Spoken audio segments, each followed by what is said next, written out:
would you include the substrate of matter out of which all things are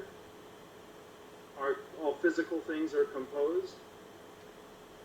I don't think that's really the discussion, because I think that as modern physicists have discovered that matter just may be an illusion. That if you're making a distinction between matter and energy, that may be an illusory choice. This is I know this is very contemporary thinking in physics. You know, the doubt about the existence, the real existence of matter. So we're not really making that distinction, other than how our perceptions create matter from our speech. It's one thing to be an influence on people's behavior, their values, their beliefs. Of course, that's occurring in language. But we have a physical substrate. Well, the analog to your earlier analogy of the computer programming language to the virtual world, to say then that the ordinary use of language composes the so-called real world, it's quite a claim. Or to say that it's all Maya in the sense of illusion altogether, that there's no stuff out of which the computer that supports the software can exist. It takes, if you get my meaning, if we say that language is responsible for the creation of everything, then we have to, at some point, investigate whether that includes physical reality conventionally understood. Well, what I'm saying is that it's not that language itself creates everything.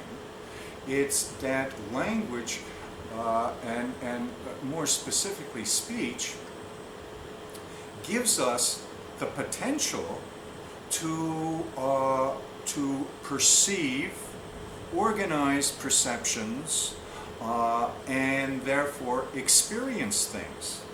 And this is the level that I'm addressing this from. I'm not addressing this from a sort of a dualistic platform. I'm looking at this in terms of how is it that we know things? How is it that we know the world? How is it that we experience the world? What are the components of our thinking? And so when I address it like that, then the necessary component in all that is speech. This is what informs us in all of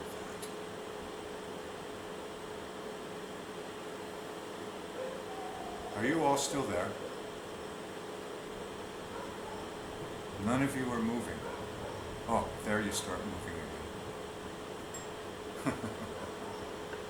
again. The audio is back now, Babaji. Kailash speaking. Okay. Now, can I ask a quick question? Please do. I'm dying to know like an example of Panini's use of recursion in the setups. I'm familiar with it as a programmer, but quite fascinated by the implications of what you're saying. Will we get to that point, or is that kind of like a level of depth that one might need to go research on my own? We can certainly talk about that in a future session, although I think that it's going to require a little bit we're going to have to use his terminology and understand what he means when he uses certain terminology to see how that becomes recursive, how that generates more than the finite quantities that are present before the recursion is applied. You know, one of the ways that you can see this, by the way, recursion, because I know these are very complicated thoughts. There is what's it called, a Sierpinski triangle. Has anybody ever heard of a Sierpinski triangle? It's basically a triangle that is divided into further triangles. And as far as you go down, you create triangles. This is also called a fractal triangle, where every piece, as small as you get, is identical to the whole. So this is an aspect of this recursive theory. But the reason I'm telling you all this, because I am not a mathematician myself. I don't think any of you are, except for maybe Hari Karam Singh, or there may be one or two of you that have a little familiarity.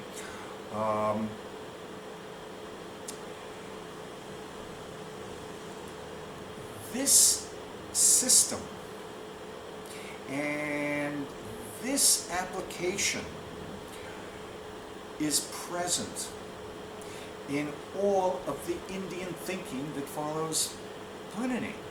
You can't escape it.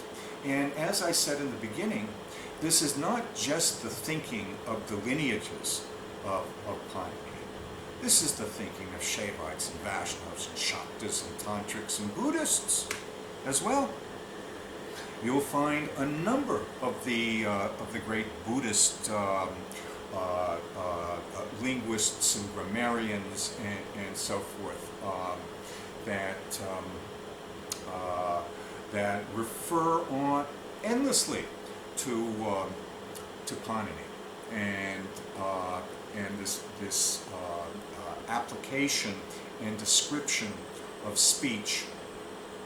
You'll find that when you go into Abhinavagupta and you start looking at the Kashmiri Shaivism, that whereas what we would like to do, because of our cultural conditioning and our assumptions, is we would like to take Abhinavagupta and the writings of other of the Kashmiri Tantrics in a sense of speculation or philosophy.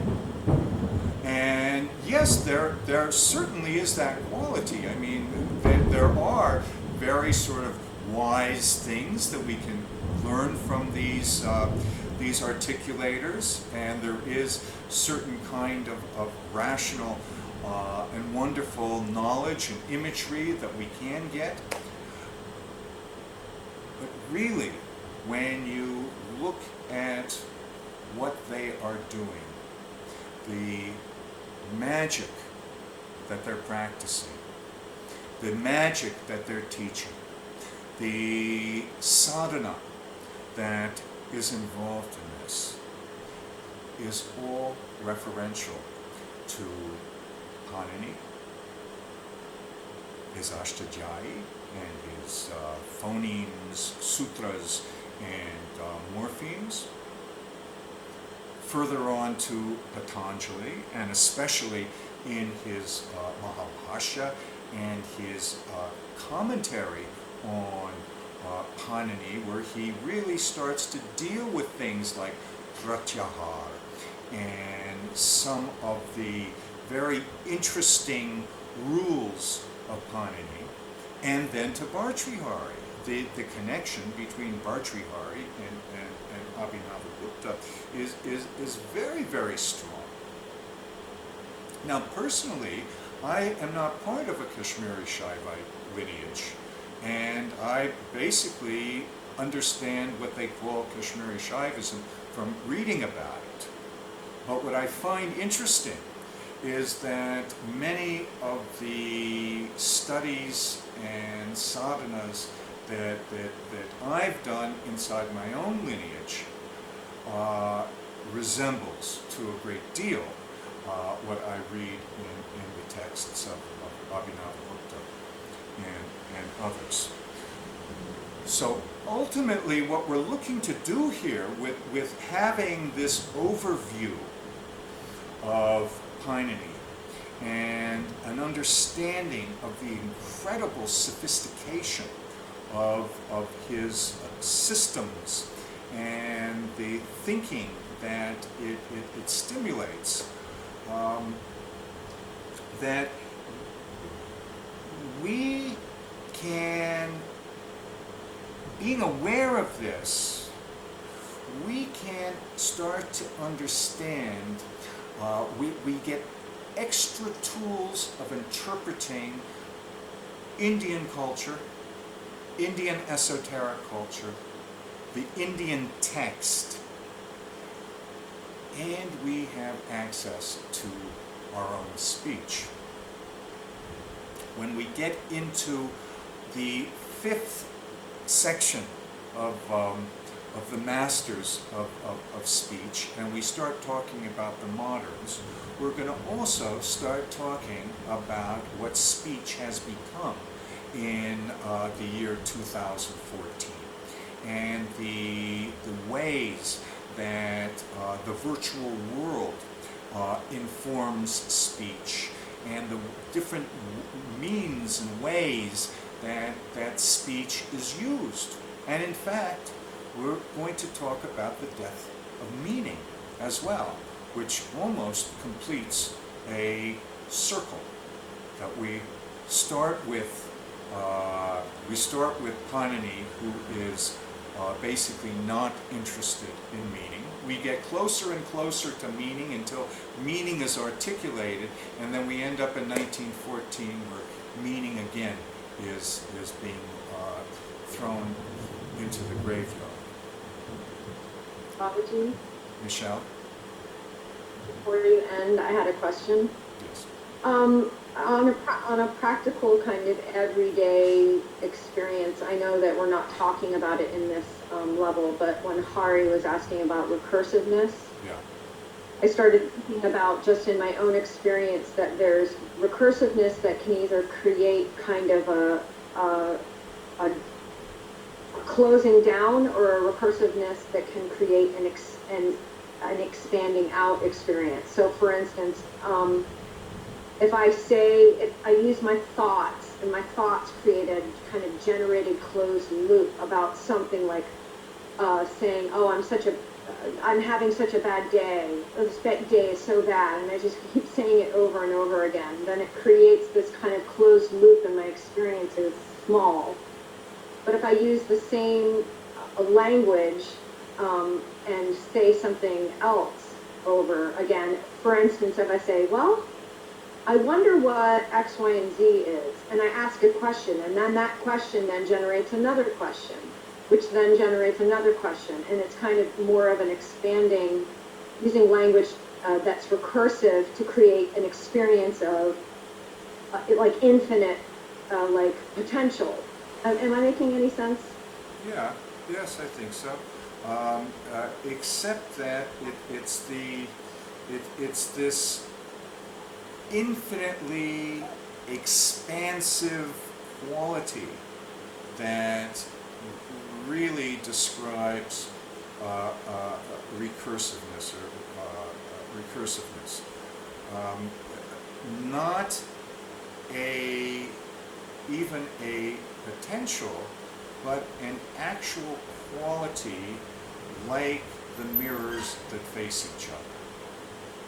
This is not potential, this actually is the case.